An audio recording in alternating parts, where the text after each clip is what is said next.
Bonjour et bienvenue sur cette table ronde consacrée au bilan de la révision de la loi bioéthique. Il y a un peu plus d'un an, le 2 août 2021, la révision de la loi bioéthique était promulguée. Elle élargit notamment l'accès à l'AMP et permet l'autoconservation des gamètes. Nous verrons tout ça dans le détail au cours de nos échanges. Cette nouvelle loi représente une belle avancée sociétale et également en matière de lutte contre l'infertilité. Mais qu'en est-il de la réalité? Concrètement, quel a été l'impact de cette loi sur les demandes d'AMP et de conservation des ovocytes? La mise en pratique a-t-elle été réussie? Y a-t-il des manques? Depuis la promulgation de la loi, selon l'Agence de la biomédecine, environ 12 000 demandes d'AMP ont été enregistrées. Des chiffres au-delà de ce qui avait été prévu, qui montrent qu'il s'agissait bien d'une véritable attente sociétale. Les délais pour accéder à l'AMP se sont quant à eux allongés. Par exemple, pour un don de spermatozoïdes, ils sont passés de 12 à 14,8 mois. Ainsi, quand on compare certains centres français avec l'étranger, il est toujours plus rapide d'entamer un parcours AMP ailleurs qu'en France, ce qui incite toujours de nombreux patients à se tourner vers d'autres pays, comme l'Espagne ou le Portugal. Nous allons discuter de tout ça avec Audrey Page, cofondatrice d'Oumaya, une plateforme d'accompagnement pour les femmes en parcours d'AMP et autrice aux éditions Albin Michel d'Aller-retour pour un bébé. Le professeur Marine Poulain, responsable du laboratoire AMP de l'hôpital Foch. Le docteur Katharine Aspies, directrice médicale de la clinique Vida Fertility à Madrid. Et enfin, le professeur Jean-Marc Ayoubi, chef de service gynécologie et obstétrique et médecine de la reproduction de l'hôpital Foch. Donc, on va revenir ensemble sur la loi, sur ses atouts et ses dysfonctionnements. Vous avez été auditionné au Sénat lors des débats sur la loi bioéthique. Est-ce que vous pouvez nous rappeler les grands termes de cette révision? Merci de venir jusqu'à Foch, merci de venir jusqu'à chez nous pour parler de la révision de la loi de bioéthique. Je ne peux pas parler de la révision de la loi de bioéthique sans citer mon ami le professeur René Friedman, qui travaille au sein de notre équipe à Foch, qui était avec Claire auparavant, et à qui on doit une bonne partie de la révision de la loi de bioéthique, car c'est avec lui qu'on a préparé une tribune avec plus de 200 professionnels sur les avancées possibles ou les avancées espérées de la loi de bioéthique en 2017, la tribune parue dans Le Monde, signée par tous les professionnels que vous connaissez, et le professeur Samir Hamama. Et cette tribune a été envoyée à tous les candidats à la présidentielle à l'époque pour avoir leur positionnement. Et c'est Emmanuel Macron, candidat à l'époque, qui avait répondu et qui avait dit que si j'étais élu, je ferais la loi de bioéthique. Heureusement que cette loi a été votée avec tous les points qu'on connaît, mais on reste un peu sur notre faim, parce qu'il y avait d'autres points importants qu'on a cités, comme les DPI dans certaines indications qui n'ont pas pu aboutir, mais la bouteille est à plus de 3/4 pleine, et donc on s'en satisfait et on est ravis des avancées apportées par cette révision de la loi des bioéthiques. Après, vous avez parlé de patientes qui partent à l'étranger parce que les délais sont longs, et vous avez donné des exemples de cet allongement des délais de recours aux dons de gamètes, qui est tout à fait vrai. Tout est fait, en tout cas, on essaye de tout faire pour faciliter le parcours de soins, que ce soit dans ces indications-là ou dans d'autres indications. Et quand on ne peut pas satisfaire les patientes et que les patientes sont, pour des raisons ou d'autres, sont motivées pour partir à l'étranger, qui est encore un parcours qui alourdit le parcours des PMA déjà lourd, on est là pour aussi les informer, les aider, sans pour autant rentrer dans le circuit de conseil de telle ou telle structure à l'étranger. Ce n'est pas notre rôle. Les patientes en savent plus que nous. Les associations sont très bien placées pour aussi informer ces patientes. Et donc, en revanche, sur le plan médical et sur le plan de l'accompagnement à la fois psychologique et médical, nous serons toujours là pour les accompagner et pour essayer de faciliter autant c'est faire que peu ce parcours assez contraignant. Très bien. Professeur Poulain, après un an, est-ce que vous avez senti un impact dans votre service? Alors tout à fait, je pense qu'on a tous ressenti au niveau national un fort impact de cette nouvelle loi de bioéthique, notamment en premier sur les consultations cliniques. Il y a une demande énorme de femmes seules pour préservation de fertilité d'indications non médicales et de patientes soit non mariées, soit en couple de femmes qui du coup rentrent dans un circuit de don de sperme. Et c'est vrai qu'on estime tous qu'on a à peu près 25% de nos consultations médicales aujourd'hui qui sont uniquement dédiées pour ces patientes. Alors ça a beaucoup modifié notre activité au quotidien parce qu'en plus c'est des parcours qui, vous l'avez précisé, il y a un délai d'attente notamment pour le don de sperme, donc c'est des patientes qui vont revenir en acte technique que dans 1 an et demi, 2 ans. Donc voilà, au niveau de notre activité, ça a beaucoup modifié, ça a beaucoup impacté la prise en charge et ça... Comme on n'était pas doté pour faire face à cette augmentation de demande, forcément les temps d'attente pour les autres consultations se sont allongés. Donc voilà, c'est un petit peu, on essaie de caser tout le monde et de répondre à cette augmentation, mais comme on peut avec les moyens qu'on a et c'est pas évident. Et vous pensez Voilà. qu'au fil des années, ça va se tasser ou qu'est-ce qu'il faudrait pour que... Alors ça va forcément se fluidifier parce que voilà, déjà est-ce qu'il y a eu un effet d'annonce ou pas, ça on verra à l'avenir, mais dans tous les cas tous les centres vont s'organiser dans les années à venir pour avoir plus de consultants, mais là on était clairement sous-dimensionnés. Voilà, vous savez tous que dans tous les hôpitaux notamment public, mais aussi privé.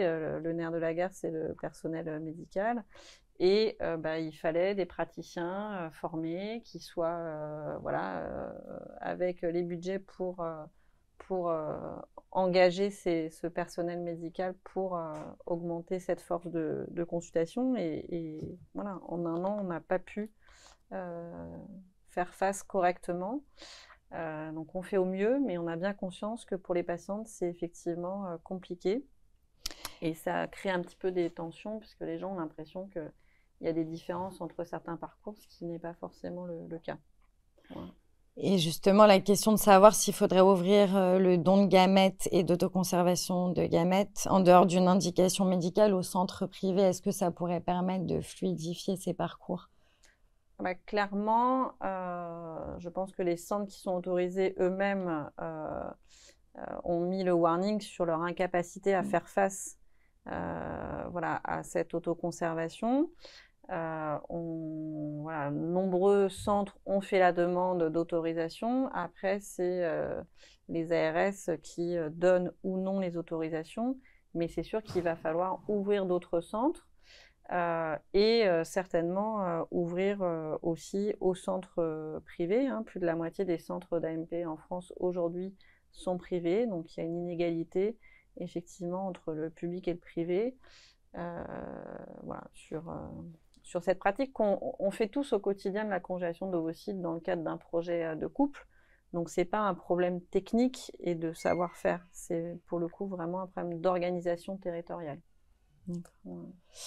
Audrey, vous justement, vous avez suivi un parcours d'AMP à 2 reprises, une fois avant la loi et une fois après la loi.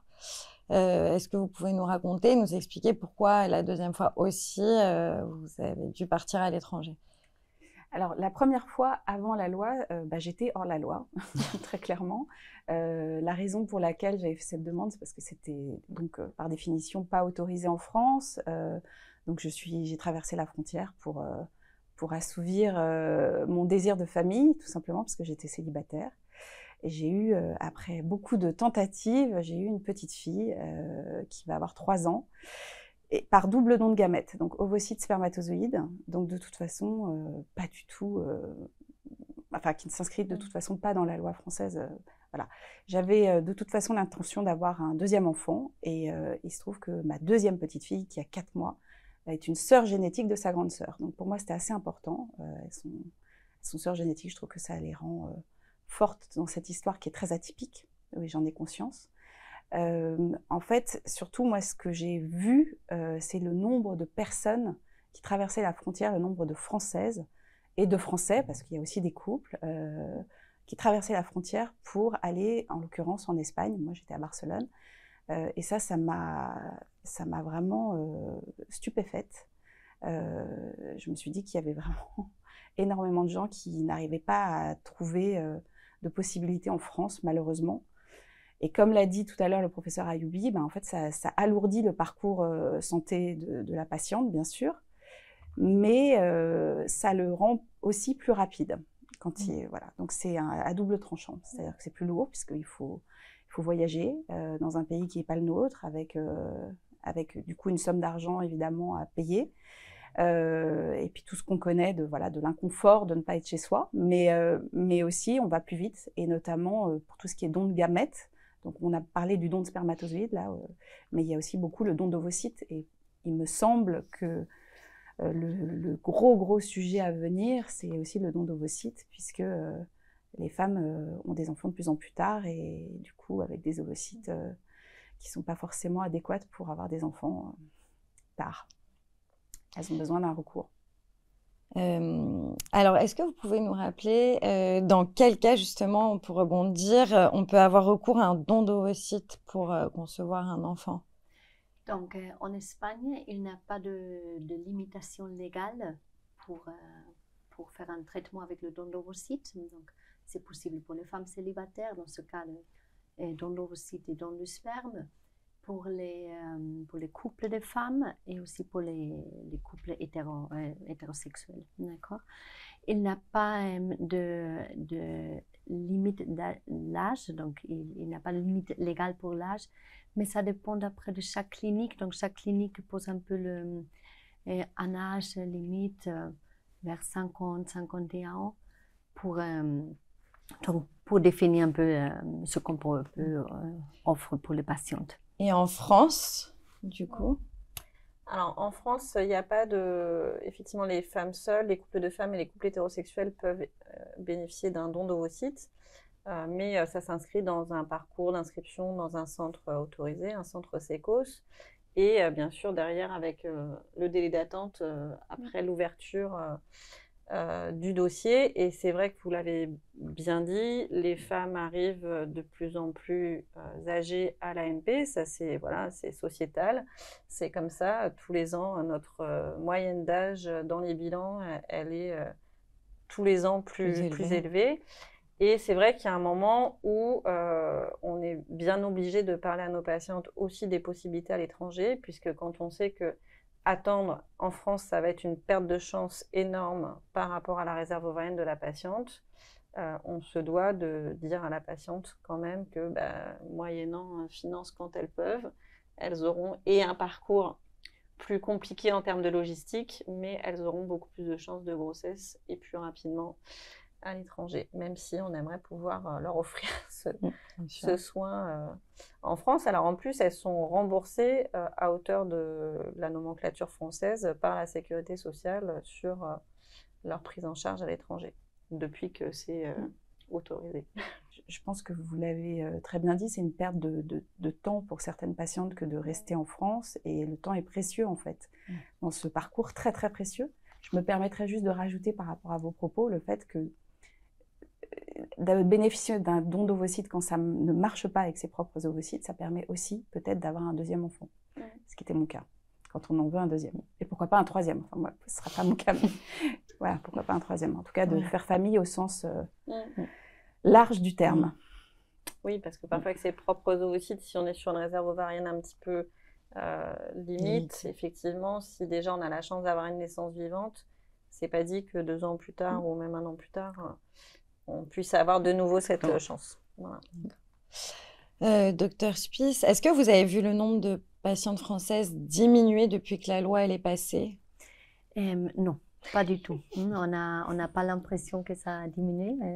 Au contraire, ce qu'on a vu dans les 10 ans, il y a 10 années à peu près, que le nombre de patientes françaises, ou en général le nombre de patientes internationales, augmente chaque année.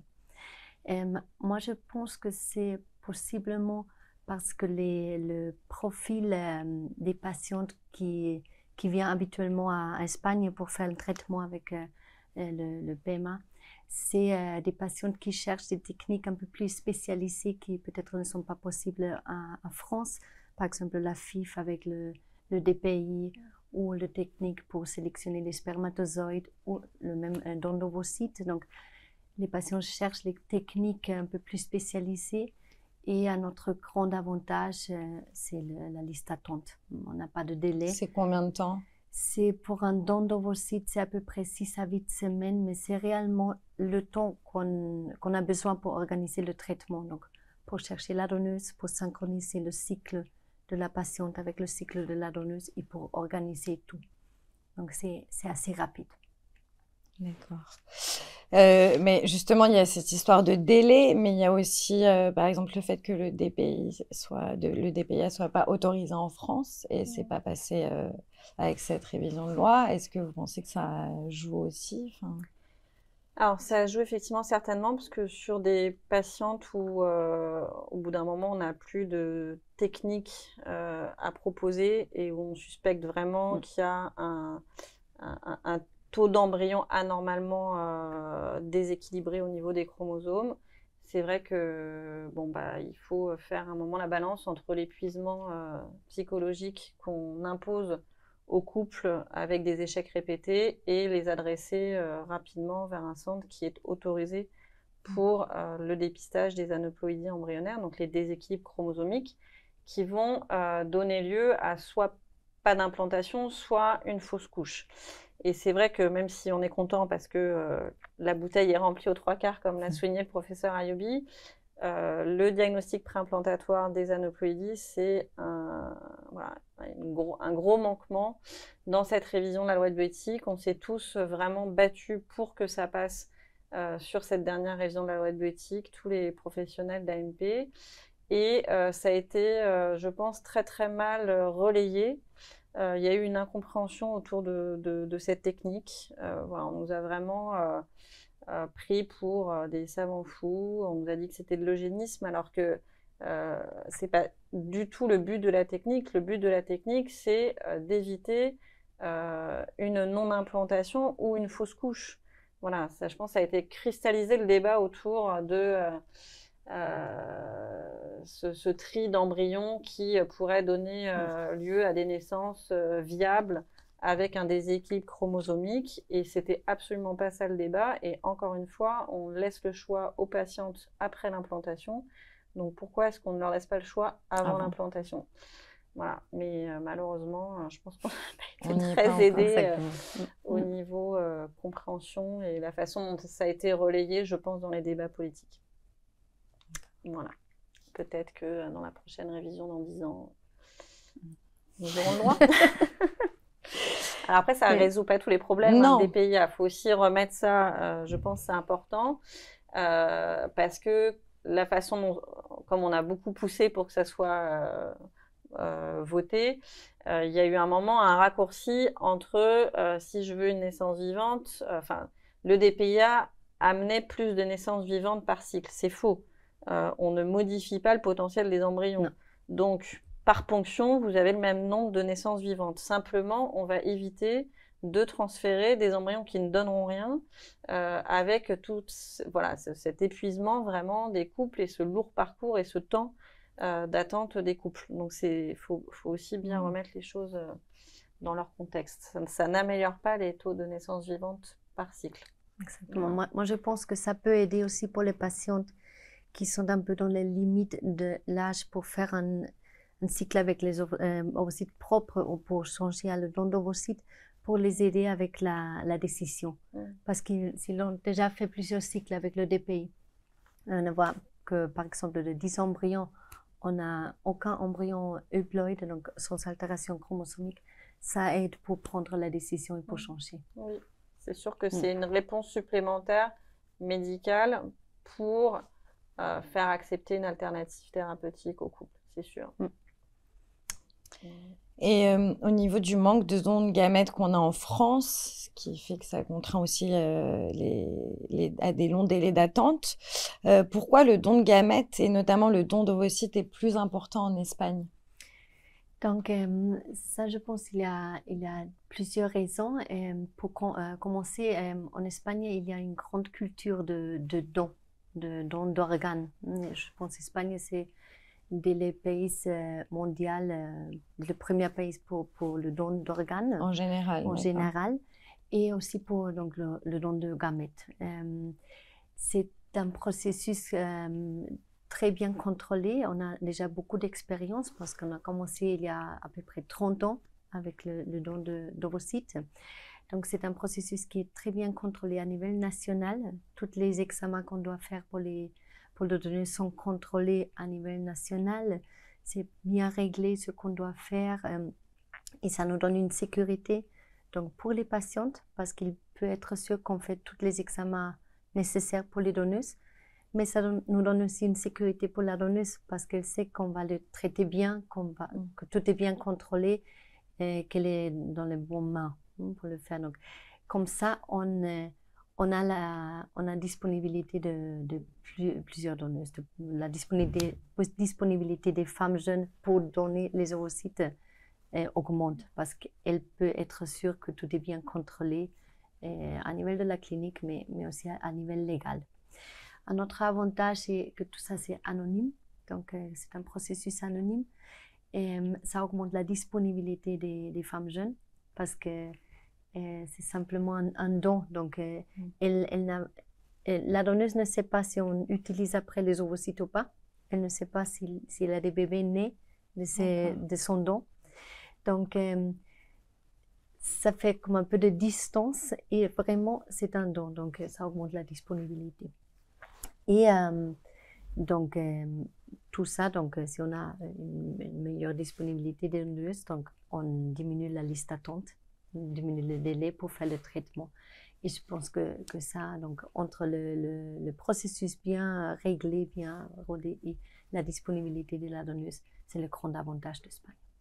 Bah, moi, je pense que les donneuses sont des héroïnes de toute façon. Donc, de façon générale, il me semble que le fait d'avoir une compensation financière en tant que donneuse, je pense que ça joue. Je pense que c'est pas 900, je crois que c'est à hauteur de 900 €, 1000 €. Enfin bon. Donc, ça change pas une vie, mais ça donne un regard sur la donneuse qui a fait un don et je pense que c'est un regard salutaire qui est important. Et voilà, et je crois pas du tout à la marchandisation du corps, en tout cas pas pour 900 €, certainement pas. Voilà. Et c'est ce qui fait que en Espagne, ça roule et il n'y a pas de liste d'attente en fait, ou quasiment pas. C'est vrai que c'était une des demandes aussi des professionnels de santé sur cette révision de loi de bioéthique, c'est qu'au moins les donneuses, même si on ne voulait pas parler de rémunération, soient indemnisées.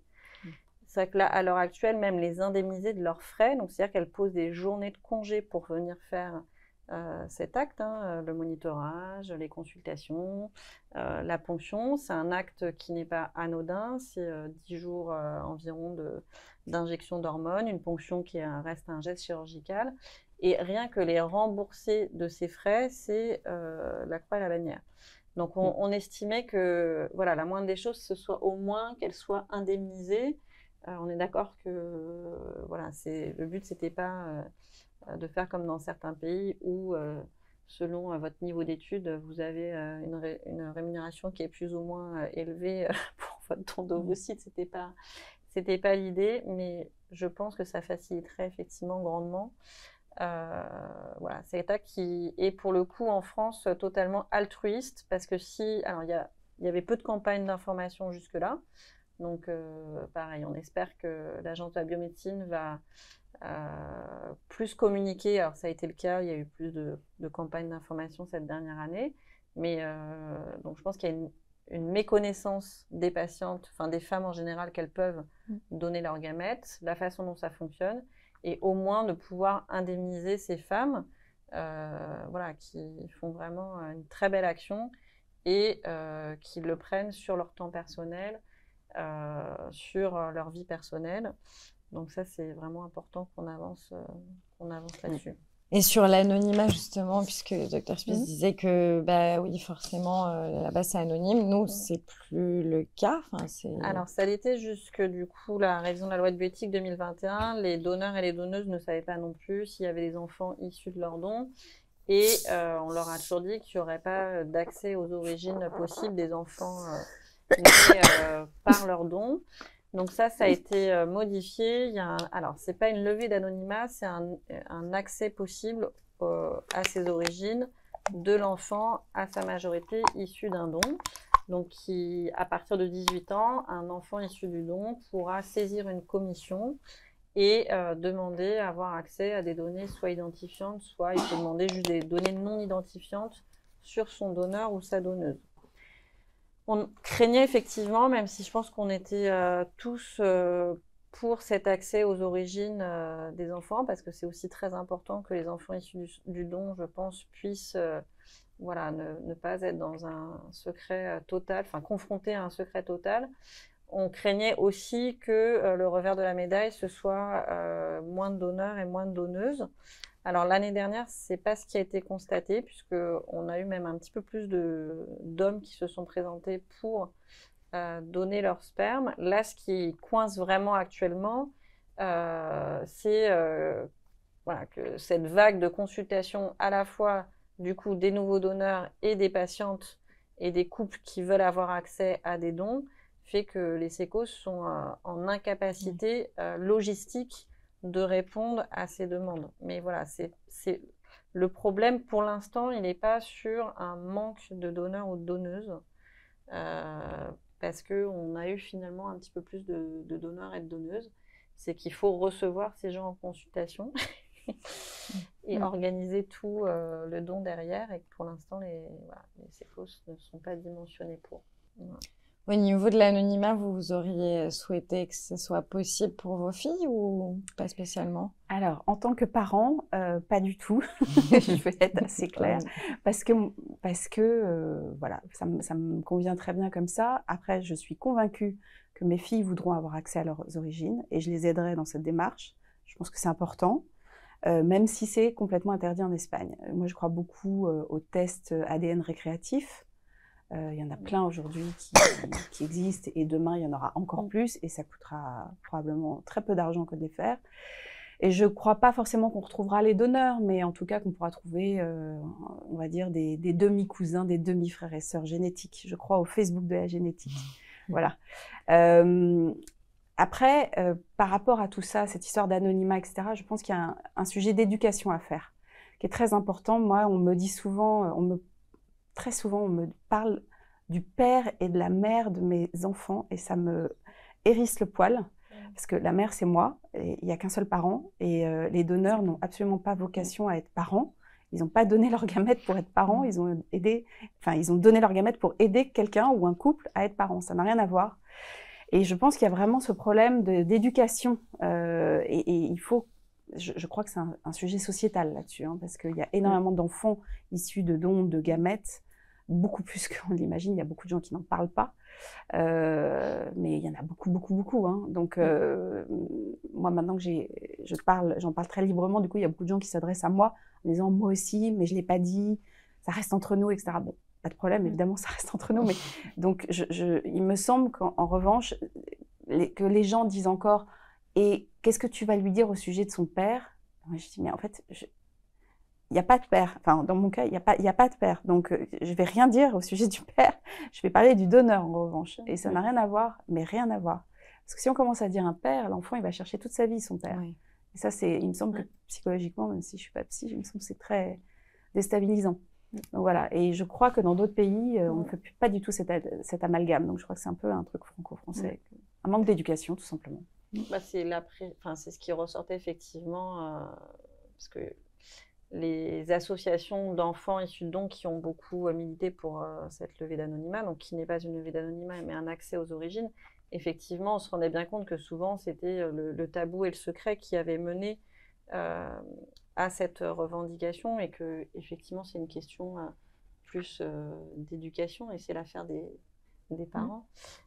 Mais il faut bien redire que les donneurs et les donneuses, légalement, refusent tout droit de parentalité sur un éventuel enfant à naître. Même s'il y a un accès aux origines possible, c'est bien stipulé et il passe devant le tribunal de grande instance ou devant le notaire pour bien refuser tout droit de parentalité. Ce n'est pas effectivement les parents des futurs enfants, on est bien d'accord. Ouais. Mais ça, il faut le redire. Alors, c'est bien expliqué aux couples et aux patients, normalement, en consultation au SECOS, et aux donneurs et aux donneuses, mais je pense que dans la société, globalement, c'est pas forcément... Ouais, non, c'est pas très bien compris. Et puis, il y a toujours ce fantasme de l'enfant ou des 60 enfants qui vont aller sonner à la porte du donneur 20 ans plus tard pour demander l'héritage. Enfin bon, c'est pas du tout comme ça. Enfin, la réalité est complètement différente, en fait. Non. Donc, il faut juste démystifier tout ça et éduquer les gens par rapport au don de gamètes. Le temps va être bénéfique. Nous, dans la clinique de l'expérience qu'on a, on travaille avec plusieurs pays, les patients de toute Europe. Donc, il y a aussi des patientes qui viennent, par exemple, d'Angleterre. Là, ce n'est pas anonyme, donc c'est parmi le don d'ovocytes. Mais il vient en Espagne parce que le don d'ovocytes, c'est anonyme en Espagne. Donc, il vient, on cherche une donneuse ou un donneur anonyme pour faire le traitement. Il y a des autres pays qui ne sont pas permis, par exemple l'Allemagne, on ne peut pas faire le don d'ovocytes. Donc, il vient aussi à Espagne pour une raison est que le don d'ovocytes c'est anonyme, le don du gamète.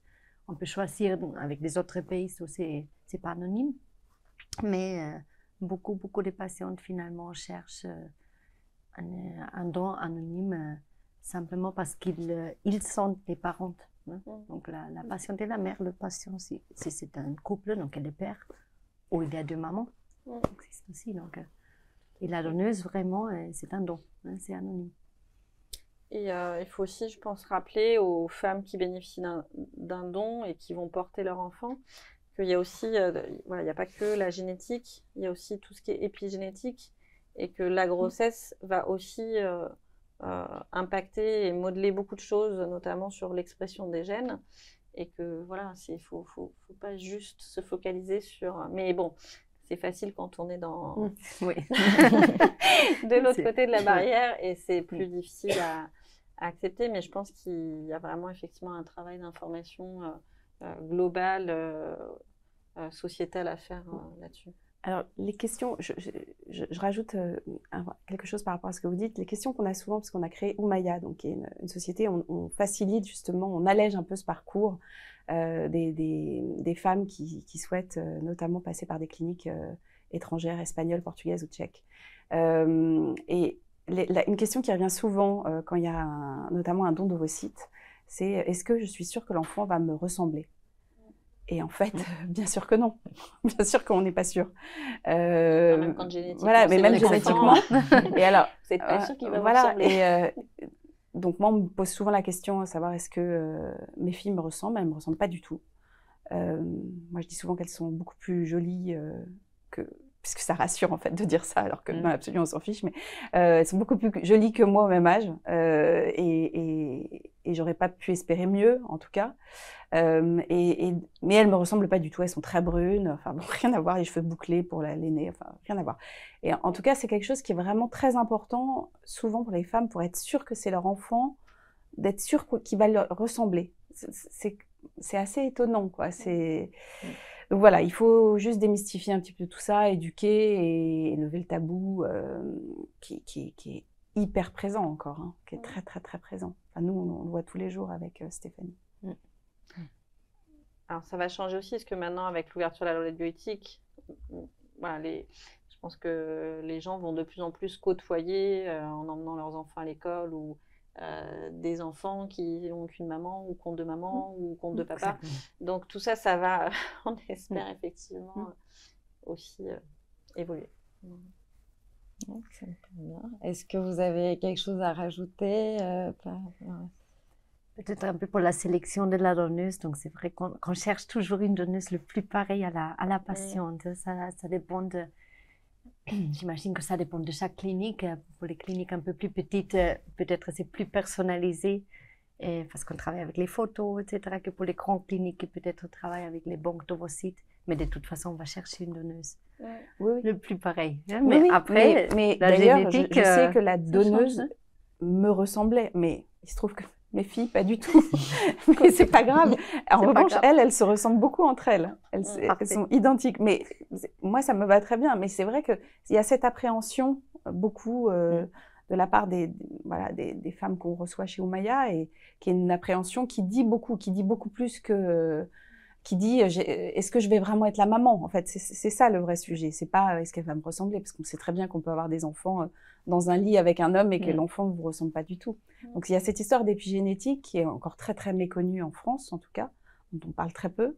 Est-ce qu'il y a l'empreinte de la vie in utero sur l'enfant? Moi, j'y crois beaucoup. En tout cas, dans l'expression des gènes, c'est ce que vous avez expliqué tout à l'heure. Et c'est vrai que même si l'enfant ne ressemble pas stricto sensu à la maman, c'est-à-dire au niveau des cheveux, des yeux, de la peau, etc., la façon dont l'enfant parle, la façon dont l'enfant bouge, etc., bien sûr que l'enfant ressemble à ses parents. Mais ça, c'est du mimétisme dès les premiers moments de sa vie, donc il va forcément se calquer sur le modèle parental qu'il a, donc il vous ressemblera forcément, je pense que effectivement. Oui. Je le vois déjà. Les défauts surtout. Forcément.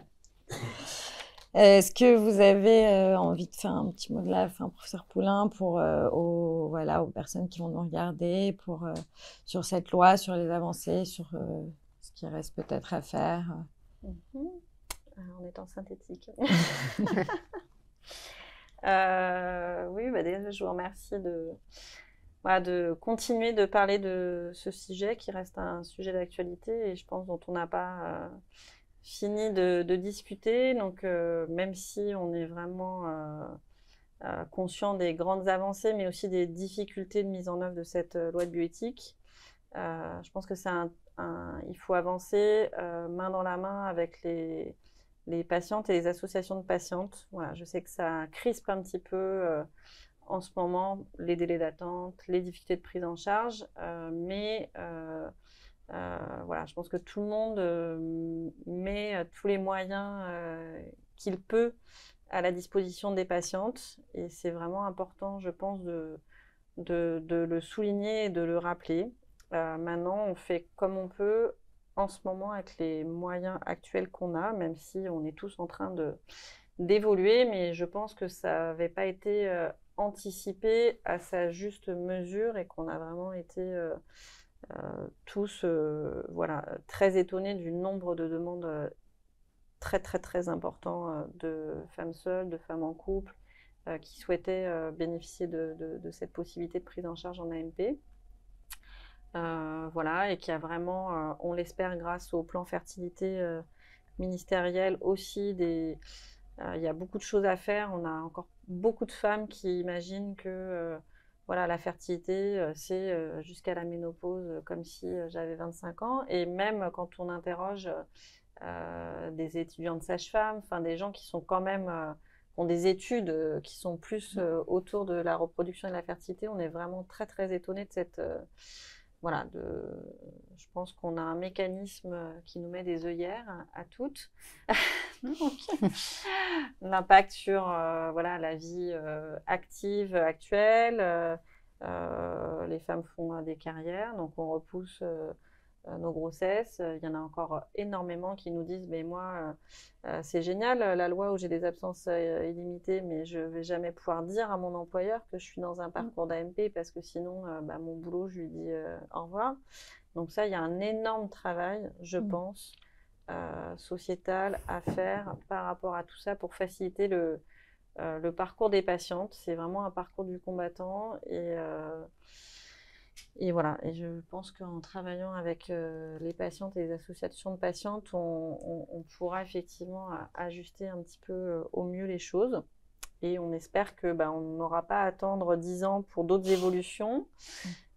Peut-être que le PHRC porté par Cochin et Clamart sur le diagnostic préimplantatoire des aneuploïdies va nous aider un petit peu à ouvrir ce volet-là plus rapidement.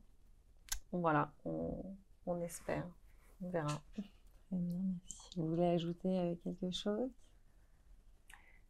Moi, je voudrais juste ajouter qu'en fait, cette loi, elle a été merveilleuse parce qu'elle a levé le tabou, c'est ce que vous dites. Moi, je suis pour le coup pas tellement étonnée qu'il y ait eu autant de femmes qui se soient manifestées parce que d'un seul coup, c'est passé de hors la loi à légal. Donc, d'un seul coup, ça a été comme un soulagement.